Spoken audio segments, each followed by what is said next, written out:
Bonjour, je suis Annabelle Saillant, consultante, formatrice et auditrice en qualité. Bienvenue dans cette courte vidéo dans laquelle je vais vous présenter les atouts de l'ISO 9001 pour les démarches qualité. Vous souhaitez engager une démarche qualité ou améliorer le système existant? Vous avez entendu parler de l'ISO 9001, mais vous vous demandez, cette norme est-elle nécessaire pour mon entreprise? Regardons tout d'abord ce que signifie engager ou améliorer une démarche qualité.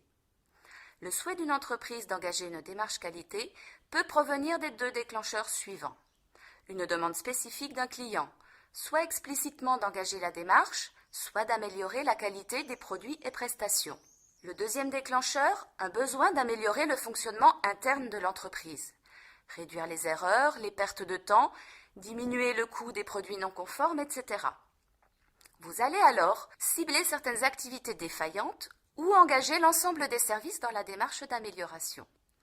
Vos premières questions seront comment s'y prendre et quels sont les objectifs.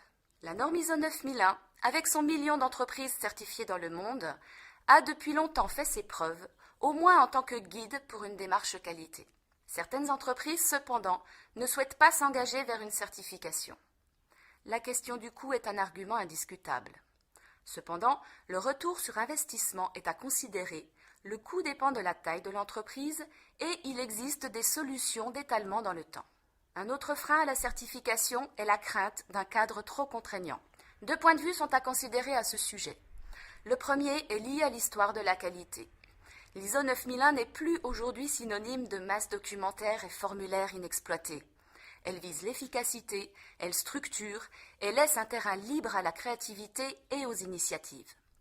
Le deuxième point de vue relatif à la contrainte est celui qui s'intéresse à la notion de projet. Et quel est le premier constituant d'un projet? C'est son objectif.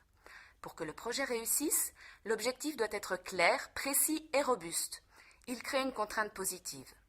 Combien de fois j'ai constaté, et vous aussi probablement, l'échec ou l'essoufflement d'un projet parce que l'objectif n'était pas clairement défini, reposait sur de bonnes intentions, était sans cesse ajourné, etc. Définir comme objectif du projet qualité la certification, c'est se donner les moyens de réussir. Pour ne pas entendre une fois de plus au détour des couloirs ou devant les machines à café, encore un projet commencé et pas abouti, la qualité ce n'est que des documents qui ne servent à rien, etc. Et prendre le risque de discréditer la démarche dans son ensemble, alors qu'elle est un levier majeur de la performance de l'entreprise. Conclusion, utilisez l'ISO 9001 comme un guide pour votre projet qualité et donnez-vous pour objectif la certification. Vous vous donnerez ainsi les moyens de réussir avec à la clé le bonus de la reconnaissance officielle par un certificat.